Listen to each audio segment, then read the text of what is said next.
ಮೇಕೆದಾಟು ಯೋಜನೆಯನ್ನ ಜಾರಿಗೆ ತರಬೇಕು ಅಂತ ರಾಜಕೀಯ ಪಕ್ಷದ ನಾಯಕರು ಒಬ್ರು ಮೇಲೊಬ್ರು ಕೆಸರೆರಚಾಟ ನಡೆಸ್ತಾನೆ ಇದ್ದಾರೆ. ಮೇಕೆದಾಟು ಹೋರಾಟಗಾರರ ಸಮಿತಿ ಹಾಗೂ ರೈತರು ಮೇಕೆದಾಟು ಯೋಜನೆ ಅನುಷ್ಠಾನಕ್ಕೆ ಆಗ್ರಹಿಸಿ ಪ್ರತಿಭಟನೆಯನ್ನ ನಡೆಸ್ತಾ ಇದ್ದಾವೆ.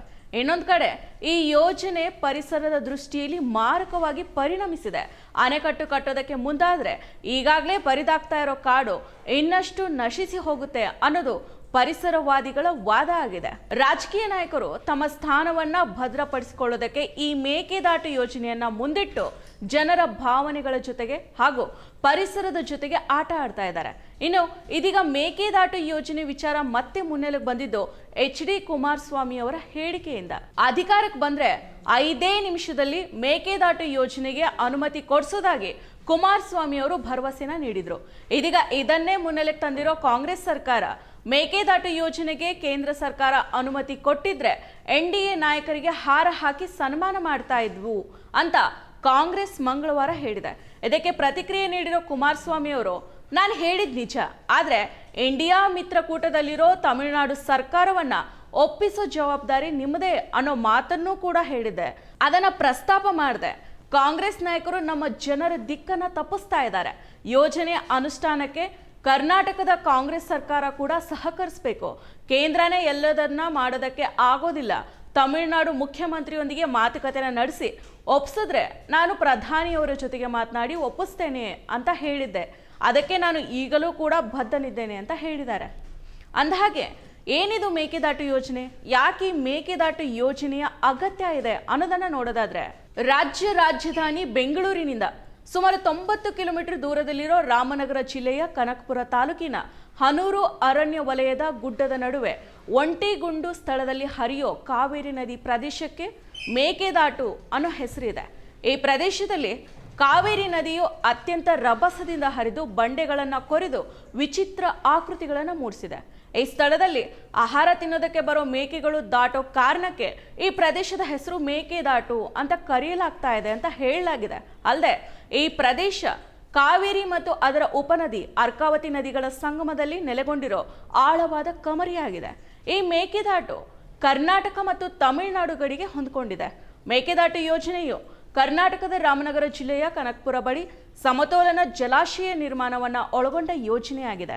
ಮೇಕೆದಾಟು ಪರಿಸರದಲ್ಲಿ ಜಲಾಶಯ ನಿರ್ಮಾಣ ಮಾಡಿ ಮಳೆಗಾಲದ ಸಂದರ್ಭದಲ್ಲೇ ಸಮುದ್ರ ಪಾಲಾಗುವ ಅಂದಾಜು 65ರಿಂದ 66 TMC ಹೆಚ್ಚುವರಿ ನೀರನ್ನ ಸಂಗ್ರಹಿಸಬೇಕು. ಹಾಗೇನೆ ಬೆಂಗಳೂರು ಮತ್ತು ನೆರೆಯ ಪ್ರದೇಶಗಳಿಗೆ ಒಟ್ಟು 4.75 TMC ಕುಡಿಯೋ ನೀರು ಮತ್ತು 400 ಮೆಗಾವ್ಯಾಟ್ ವಿದ್ಯುತ್ ಉತ್ಪಾದಿಸೋದು ಈ ಯೋಜನೆಯ ಪ್ರಾಥಮಿಕ ಉದ್ದೇಶಗಳಾಗಿದ್ದಾವೆ.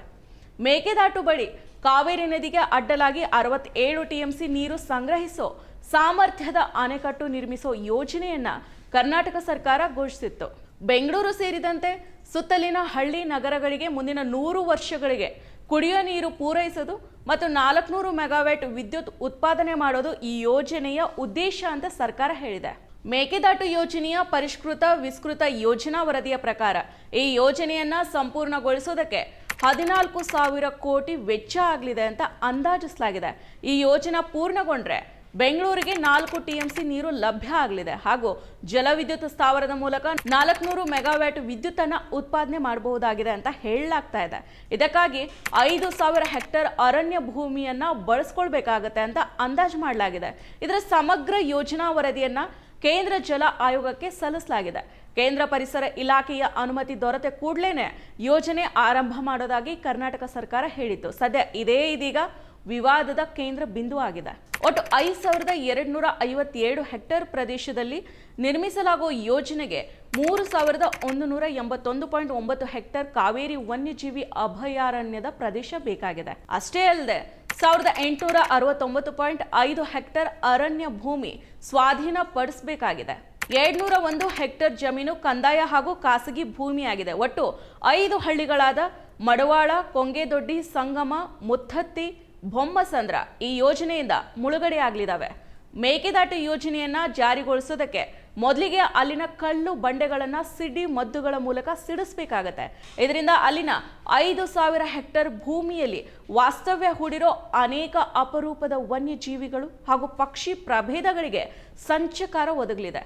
ಮೇಕೆದಾಟು ನದಿ ಪಾತ್ರದಲ್ಲಿರೋ ಹಲವಾರು ಅಮೂಲ್ಯ ಜಲಚರಗಳು ನಶಿಸಿ ಹೋಗ್ಲಿವೆ ಅನ್ನೋದು ಈ ಯೋಜನೆಯನ್ನ ವಿರೋಧಿಸ್ತಾ ಇರೋ ಪರಿಸರ ತಜ್ಞರು, ಜಲತಜ್ಞರು ಹಾಗೂ ವಿಜ್ಞಾನಿಗಳ ಪ್ರಮುಖ ಆಕ್ಷೇಪ ಆಗಿದೆ. ಪರಿಸರದ ಸಮತೋಲನದಲ್ಲಿ ವನ್ಯಜೀವಿಗಳು, ಪಕ್ಷಿಗಳು ಹಾಗೂ ಜಲಚರಗಳು ಪ್ರಮುಖ ಪಾತ್ರನ ನಿರ್ವಹಿಸ್ತವೆ. ಅವುಗಳ ಅಳಿವು ಉಳಿವು ಹವಾಮಾನ ವೈಪರೀತ್ಯದ ಸೂಚಕನೂ ಆಗಿದೆ. ಹೀಗಾಗಿ ವನ್ಯಜೀವಿಗಳು, ಪಕ್ಷಿಗಳು ಹಾಗೂ ಜಲಚರ ಜೀವಿಗಳ ಅಸ್ತಿತ್ವಕ್ಕೆ ಧಕ್ಕೆ ಆಗುವಂತಹ ಯೋಜನೆಗಳನ್ನು ಜಾರಿಗೊಳಿಸುವಾಗ ಪರಿಸರ ತಜ್ಞರು, ಜಲತಜ್ಞರು, ವಿಜ್ಞಾನಿಗಳ ಸಲಹೆ, ಅಭಿಪ್ರಾಯಗಳಿಗೆ ಕಿವಿ ಕೊಡಬೇಕಾಗಿರೋದು ಪ್ರಜಾತಾಂತ್ರಿಕವಾಗಿ ಆಯ್ಕೆಗೊಂಡಿರೋ ಯಾವುದೇ ಸರ್ಕಾರದ ಆದ್ಯ ಹೊಣೆಗಾರಿಕೆ ಆಗಿದೆ. ಪ್ರಜಾತಾಂತ್ರಿಕ ದೇಶವೊಂದು ಬುದ್ಧಿಜೀವಿ ವಲಯವನ್ನ ನಿರ್ಲಕ್ಷ್ಯ ಮಾಡಿದ್ರೆ ಅಂತಹ ದೇಶವೊಂದು ನಿರಂಕುಶಾಧಿಕಾರದತ್ತ ಚಲಿಸಿ ನಂತರ ಪತನಗೊಳ್ಳುತ್ತೆ. ಇದಕ್ಕೆ ನಾವು ಉದಾಹರಣೆ ತೆಗೆದುಕೊಂಡು ಹೇಳೋದಾದ್ರೆ ಅಡಾಲ್ಫ್ ಹಿಟ್ಲರ್ ಕಾಲದ ಜರ್ಮನಿ ಪತನಗೊಂಡಿದ್ದು ಹೇಗೆ ಅನ್ನೋದನ್ನ ಇಲ್ಲಿ ನಾವು ಸ್ಮರಿಸಬಹುದು. ಹಾಗಾದ್ರೆ ತಮಿಳುನಾಡು ಸರ್ಕಾರ ಯಾಕೆ ಈ ಮೇಕೆದಾಟು ಯೋಜನೆಗೆ ಆಕ್ಷೇಪ ಮಾಡುತ್ತೆ ಅನ್ನೋದನ್ನ ನೋಡೋದಾದ್ರೆ, ಕರ್ನಾಟಕ ಸರ್ಕಾರ 1960ರಿಂದಾನು ಕರ್ನಾಟಕದಲ್ಲಿ ಈ ಯೋಜನೆಯನ್ನ ಜಾರಿಗೆ ತರಬೇಕು ಅನ್ನೋ ಬಗ್ಗೆ ಆಸಕ್ತಿನ ವಹಿಸಿದೆ. ಆದ್ರೆ ಅದೇ ಸಮಯಕ್ಕೆ ತಮಿಳುನಾಡು ಸಹ ಹೊಗೇನಕಲ್ ಯೋಜನೆಯನ್ನ ಘೋಷಿಸಿತು. ಆದ್ರೆ ಕಾವೇರಿ ನದಿ ನೀರು ಹಂಚಿಕೆ ಕುರಿತು 2 ರಾಜ್ಯಗಳ ನಡುವಿನ ಭಿನ್ನಾಭಿಪ್ರಾಯದ ಕಾರಣಕ್ಕೆ ಈ ಯೋಜನೆಗಳು ನೆನೆಗುದಿಗೆ ಬಿದ್ದಿದ್ವು. 2013ರಿಂದ ಆರಂಭ ಆಗಿ 2019ರಲ್ಲಿ ಈ ಯೋಜನೆಯ ಸಾಧ್ಯತಾ ವರದಿ ತಯಾರಿಸಿ ಕಾಮಗಾರಿನ ನಡೆಸೋದಕ್ಕೆ ಕರ್ನಾಟಕದ ಸರ್ಕಾರ ಮುಂದಾಯಿತು. ಆದ್ರೆ ಇದಕ್ಕೆ ತಮಿಳುನಾಡು ಆಕ್ಷೇಪನ ವ್ಯಕ್ತಪಡಿಸಿತು. ಈ ಯೋಜನೆ ಕುರಿತು ತಮಿಳುನಾಡಿಗಿರೋ ಅನುಮಾನ ಬಗೆಹರಿಸಿಕೊಳ್ಳೋದಕ್ಕೆ ಸಭೆ ನಡೆಸೋಣ ಅಂತ ಕರ್ನಾಟಕದ ಹಿಂದಿನ ಮುಖ್ಯಮಂತ್ರಿ BS ಯಡಿಯೂರಪ್ಪ ಅವರು ತಮಿಳುನಾಡು ಮುಖ್ಯಮಂತ್ರಿ MK ಸ್ಟಾಲಿನ್ ಅವರಿಗೆ ಪತ್ರನ ಬರೆದಿದ್ರು. ಆದ್ರೆ ಸಭೆಗೆ ಒಪ್ಪದ ತಮಿಳುನಾಡು ಸರ್ಕಾರ ಮೇಕೆದಾಟು ಯೋಜನೆಗೆ ತೀವ್ರ ವಿರೋಧನ ವ್ಯಕ್ತಪಡಿಸಿದೆ. ಸರ್ವಪಕ್ಷ ಸಭೆನ ನಡೆಸಿ ಯೋಜನೆಯನ್ನ ಕೈ ಬಿಡುವಂತೆ ಸರ್ವಾನುಮತದ ನಿರ್ಣಯನ ಅಂಗೀಕರಿಸಿದೆ. ಕಾವೇರಿ ನದಿಯಿಂದ ತಮಿಳುನಾಡು ರಾಜ್ಯಕ್ಕೆ ಹರಿಸಬೇಕಾದ ನೀರಿನ ಪ್ರಮಾಣದ ಕುರಿತು ಕಾವೇರಿ ಟ್ರಿಬ್ಯುನಲ್ ಮತ್ತು ಸುಪ್ರೀಂ ಕೋರ್ಟ್ ನಿರ್ದೇಶನಗಳನ್ನು ನೀಡಿದೆ. ಈ ಪರಿಸ್ಥಿತಿಯಲ್ಲಿ ತಮಿಳುನಾಡಿನ ಕಡೆಗೆ ಹರಿಯುವ ನದಿ ನೀರಿಗೆ ತಡೆಯನ್ನ ಒಡ್ಡಿ ಅಣೆಕಟ್ಟು ನಿರ್ಮಿಸುವುದಾಗಿ ಹೇಳೋ ಮೂಲಕ ಕರ್ನಾಟಕ ಸರ್ಕಾರ ಸುಪ್ರೀಂ ತೀರ್ಪನ್ನ ಕಡೆಗಣಿಸ್ತಾ ಇದೆ. ಬೆಂಗಳೂರಿನ ಕುಡಿಯುವ ನೀರಿಗೆ ಈಗಾಗಲೇ ಸಾಕಷ್ಟು ಯೋಜನೆಗಳಿದಾವೆ. 4.75 TMC ಕುಡಿಯೋ ನೀರಿಗಾಗಿ 67.17 TMC ನೀರು ಸಂಗ್ರಹಿಸೋ ಅಣೆಕಟ್ಟು ಕಟ್ಟೋದು ಸರಿಯಲ್ಲ. ಯೋಜನೆಯನ್ನ ನಿಲ್ಲಿಸೋ ಕಾನೂನುಬದ್ಧ ಹಕ್ಕು ನಮಗೂ ಇದೆ ಅಂತ ತಮಿಳುನಾಡು ಮುಖ್ಯಮಂತ್ರಿ ಸ್ಟಾಲಿನ್ ಅವರು ಹೇಳಿದ್ದಾರೆ. ಅಲ್ಲದೆ ಕರ್ನಾಟಕದಲ್ಲಿ ಹುಟ್ಟಿ ಹರಿಯೋ ಕಾವೇರಿ ನದಿ ನೀರು KRS ಜಲಾಶಯ ದಾಟಿದ ಬಳಿಕ ಅನಿಯಂತ್ರಿತವಾಗಿ ತಮಿಳುನಾಡಿನತ್ತ ಸಾಗುತ್ತೆ. ಕಬಿನಿ, ಶಿಂಷಾ, ಅರ್ಕಾವತಿ, ಸುವರ್ಣಾವತಿ ಸೇರಿದಂತೆ ಹಲವು ಜಲಮೂಲಗಳು ಇದಕ್ಕೆ ಸೇರ್ಪಡೆ ಆಗುತ್ತೆ. ಒಂದ್ ವೇಳೆ ಮೇಕೆದಾಟು ಯೋಜನೆ ಜಾರಿಯದಲ್ಲಿ ಈ ಅನಿಯಂತ್ರಿತ ನೀರಿನ ಹರಿವಿಗೆ ತಡೆ ಒಡ್ಡಿದಂತಾಗುತ್ತೆ. ಜೊತೆಗೆ 67.16 TMC ನೀರಿನ ಸಂಗ್ರಹ ಪ್ರಸ್ತಾಪನೂ ಕಾವೇರಿ ನ್ಯಾಯಮಂಡಳಿಯ ಅಂತಿಮ ತೀರ್ಪಿನ ಸ್ಪಷ್ಟ ಉಲ್ಲಂಘನೆ ಅನ್ನೋದು ತಮಿಳುನಾಡು ಸರ್ಕಾರದ ವಾದ ಆಗಿದೆ. ಆದ್ರೆ ಕರ್ನಾಟಕ ಇದನ್ನ ನಿರಾಕರಿಸಿದೆ. ಮೇಕೆದಾಟು ಯೋಜನೆ ನಮ್ಮ ರಾಜ್ಯದ ಹಕ್ಕು ಅಂತ ಕರ್ನಾಟಕ ಪ್ರತಿಪಾದಿಸಿದೆ. ಸಾಮಾನ್ಯ ಸಂದರ್ಭಗಳಲ್ಲಿ ಕರ್ನಾಟಕ ತಮಿಳುನಾಡಿಗೆ ಎಷ್ಟು TMC ನೀರು ಬಿಡಬೇಕು ಅನ್ನೋದನ್ನ ಕಾವೇರಿ ತೀರ್ಪಿನಲ್ಲಿ ಸ್ಪಷ್ಟಪಡಿಸಲಾಗಿದೆ. ಸಂಕಷ್ಟದ ವರ್ಷದಲ್ಲಿ ಸಂಗ್ರಹವಾದ ನೀರನ್ನ ನಾವು ಬಳಸಬಹುದಾಗಿದೆ ಅಂತ ಹೇಳಿದೆ. ಮೇಕೆದಾಟು ಯೋಜನೆಯಿಂದ ಅಣೆಕಟ್ಟಿನಲ್ಲಿ ಸಂಗ್ರಹಿಸಲಾಗುವ ನೀರಿನಲ್ಲಿ 400 ಮೆಗಾವ್ಯಾಟ್ ವಿದ್ಯುತ್ ಶಕ್ತಿ ಉತ್ಪಾದನೆ ಮಾಡಿದ ಬಳಿಕ ತಮಿಳುನಾಡಿಗೆ ನೀರು ಹರಿದು ಹೋಗುತ್ತೆ. ಪ್ರವಾಹ ಮತ್ತು ಸಂಕಷ್ಟದ ವರ್ಷಗಳಲ್ಲಿ ನೀರನ್ನ ಬಳಕೆಗೆ ಇದು ಕರ್ನಾಟಕ ಮತ್ತು ತಮಿಳುನಾಡು ಎರಡೂ ರಾಜ್ಯಗಳಿಗೆ ಅನುಕೂಲ ಆಗಲಿದೆ ಅನ್ನೋದು ಕರ್ನಾಟಕದ ವಾದ ಆಗಿದೆ. ಮೇಕೆದಾಟು ಯೋಜನೆಗೆ ಕಾನೂನು ಸಮ್ಮತಿ ಸಿಕ್ಕರೂ ಕೇಂದ್ರ ಪರಿಸರ ಇಲಾಖೆ ಇನ್ನೂ ಕೂಡ ಗ್ರೀನ್ ಸಿಗ್ನಲ್ ನೀಡಿಲ್ಲ. ಈ ಯೋಜನೆ ಜಾರಿಗೊಳಿಸೋದ್ರಿಂದ ಉಂಟಾಗುವ ಪ್ರಯೋಜನ ಏನು ಅನ್ನೋದ್ರ ಬಗ್ಗೆ ನಾವು ನೋಡೋದಾದ್ರೆ, ಮೊದಲಿಗೆ ಬೆಂಗಳೂರಿನಲ್ಲಿ ಇದೀಗ ಉಂಟಾಗಿರೋ ನೀರಿನ ಕೊರತೆ ಸಮಸ್ಯೆ ನಿವಾರಣೆ ಆಗುತ್ತೆ. ಇನ್ನು ಅಂತರ್ಜಲದ ಮೇಲೆ ಅವಲಂಬನೆ ಎದುರಿಸ್ತಾ ಇರೋ ಬೆಂಗಳೂರಿಗರಿಗೆ ನೀರಿನ ಸಮಸ್ಯೆ ನಿವಾರಣೆ ಆಗುತ್ತೆ. ಇನ್ನು 400 ಮೆಗಾವ್ಯಾಟ್ ಜಲ ವಿದ್ಯುತ್ ಉತ್ಪಾದಿಸುವ ಮೂಲಕ ನವೀಕರಿಸಬಹುದಾದ ಶಕ್ತಿಯನ್ನ ಬಳಸ್ಕೊಳ್ಬಹುದು. ಇಂಗಾಲದ ಹೊರಸೂಸುವಿಕೆ ಕಡಿಮೆ ಮಾಡೋದು, ಪ್ರವಾಹ ಮತ್ತು ಬರಗಳನ್ನು ತಡೆಗಟ್ಟೋದಕ್ಕೆ ನೀರಿನ ಹರಿವನ್ನ ನಿಯಂತ್ರಿಸೋದು ರೈತರು ಮತ್ತು ಸಮುದಾಯಗಳಿಗೆ ಪ್ರಯೋಜನಕಾರಿ ಆಗಲಿದೆ ಅನ್ನೋದು ರೈತರು ರಾಜಕಾರಣಿಗಳ ವಾದ ಆಗಿದೆ. ಏನೇ ಇರಲಿ, ಕೆಂಪೇಗೌಡರು ಜನರಿಗೆ ನೀರಿನ ಸಮಸ್ಯೆ ಉಂಟಾಗಬಾರದು ಅನ್ನೋ ಸದುದ್ದೇಶದಿಂದ ಈ ಹಿಂದೆ ಅವರ ಕಾಲದಲ್ಲಿ ಬೆಂಗಳೂರು ಮಹಾನಗರದಲ್ಲಿ 2,000ಕ್ಕೂ ಅಧಿಕ ಕೆರೆಗಳನ್ನು ನಿರ್ಮಾಣ ಮಾಡಿದ್ರು. ಆದ್ರೀಗ ನಗರೀಕರಣ ಆಗ್ತಾ ಇದ್ದಂತೆ ಇರೋ ಕೆರೆಗಳನ್ನ ಮುಚ್ಚಿ ದೊಡ್ಡ ದೊಡ್ಡ ಕಟ್ಟಡಗಳನ್ನು ನಿರ್ಮಾಣ ಮಾಡಿದ್ದಾರೆ. ಈ ಕೆರೆಗಳ ಒತ್ತುವರಿಯಲ್ಲಿ ಸರ್ಕಾರದ ಪಾಲು ಹೆಚ್ಚಾಗಿದೆ. ಇದೀಗ ಬೆಂಗಳೂರಿನಲ್ಲಿ ಕೆರೆಗಳ ಸಂಖ್ಯೆ 2,000ದಿಂದ 700ಕ್ಕೆ ಇಳಿದಿದೆ. ಬೆಂಗಳೂರಿನ ವಸತಿ ಪ್ರದೇಶಗಳ ಪ್ರಮಾಣ ಅಂಕೆ ಮೀರಿ ಬೆಳೀತಾ ಇದೆ. ನಾನಾ ಕಡೆಯಿಂದ ಜನರು ವಲಸೆ ಬಂದು ಬೆಂಗಳೂರಿನಲ್ಲಿ ನೆಲೆಸಿದ್ದಾರೆ. ಆದ್ರೆ ಇರುವ ಕೆರೆಗಳನ್ನ ಸಹ ಪುನರುಜ್ಜೀವನ ಮಾಡಿದೆ. ಕೆರೆಗಳ ಹೂಳೆತ್ತದೆ ಸರ್ಕಾರ ನಿರ್ಲಕ್ಷ್ಯ ತೋರ್ತಾ ಇದೆ. ಮಳೆ ಬಿದ್ರೂ ಆ ನೀರನ್ನ ಸಂಗ್ರಹಿಸಿ ಇಟ್ಕೊಳ್ಳೋ ಯೋಚನೆ ಇಲ್ಲ. ಬೆಂಗಳೂರನ್ನ ಬರೀ ನಗರೀಕರಣ ಮಾಡಿದ್ರೆ ಇರೋ ಜನ ನೀರು ಇಲ್ಲದೆ ಸಾಯ್ಬೇಕಾಗತ್ತೆ. ಮನುಷ್ಯನಿಗೆ ಬದುಕೋದಕ್ಕೆ ಬೇಕಾಗಿರೋದು ಮೊದಲ ಮೂಲಭೂತ ಅವಶ್ಯ ಇರೋದು ನೀರು. ಅದನ್ನ ಬಿಟ್ಟು ಇರೋ ಕೆರೆಗಳನ್ನ ಮುಚ್ಚಿ ಕುಡಿಯೋದಕ್ಕೆ ನೀರಿಲ್ಲದಂತೆ ಮಾಡ್ಕೊಂಡ ಮಾನವ ಇದೀಗ ತನ್ನ ದಾಹವನ್ನ ತನಿಸ್ಕೊಳ್ಳೋದಕ್ಕೆ ಇದೀಗ ಮತ್ತೆ ಅರಣ್ಯಕ್ಕೆ ಕಾಲಿಡ್ತಾ ಇರೋದು. ಇದು ಎಷ್ಟರ ಮಟ್ಟಿಗೆ ಸರಿ? ಪ್ರಕೃತಿಯಲ್ಲಿ ಜೀವಿಸೋದಕ್ಕೆ ನಮಗೆಷ್ಟು ಹಕ್ಕಿದೆಯೋ ಅಷ್ಟೇ ಹಕ್ಕು ಪ್ರಾಣಿ ಸಂಕುಲಗಳಿಗೂ ಇದೆ.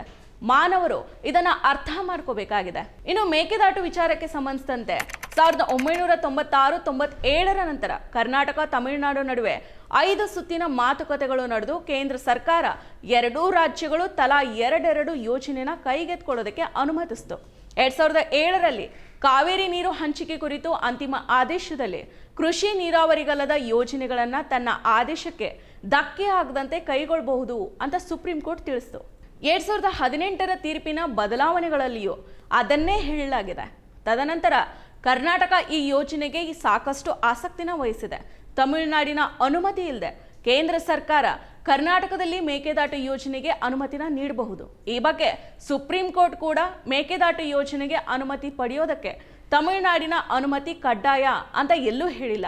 ಆದರೂ ಕೂಡ ಮೋದಿ ಸರ್ಕಾರ ಇಷ್ಟು ದಿನ ಈ ಮೇಕೆದಾಟು ವಿಚಾರದಲ್ಲಿ ರೈತರಿಗೆ ಜನರ ಬಾಯಿಗೆ ತುಪ್ಪ ಸವರೋ ಕೆಲಸ ಮಾಡಿದ್ರು.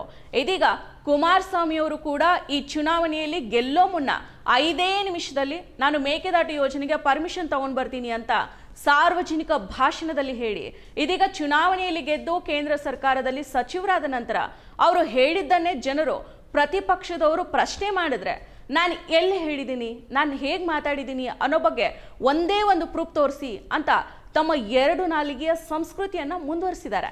ಇದೀಗ ಸಾಮಾಜಿಕ ಜಾಲತಾಣದಲ್ಲಿ ಜನರು ಕುಮಾರಸ್ವಾಮಿ ಅವರು ಹೇಳಿರೋ ಹೇಳಿಕೆಗಳನ್ನ ಇಟ್ಕೊಂಡು ಟ್ರೋಲ್ ಮಾಡ್ತಾ ಇದ್ದಾರೆ. ನಮಸ್ಕಾರ. ಮತ್ತಷ್ಟು ವಿಶೇಷ ವಿಡಿಯೋಗಳನ್ನು ನೋಡಲು ಮತ್ತು ಹೊಸ ವಿಡಿಯೋಗಳ ಬಗ್ಗೆ ತಿಳಿಯಲು ಈ ದಿನ .com ಯೂಟ್ಯೂಬ್ ಚಾನೆಲ್ ಸಬ್ಸ್ಕ್ರೈಬ್ ಮಾಡಿ ಮತ್ತು ಬೆಲ್ ಐಕಾನ್ ಕ್ಲಿಕ್ ಮಾಡಿ.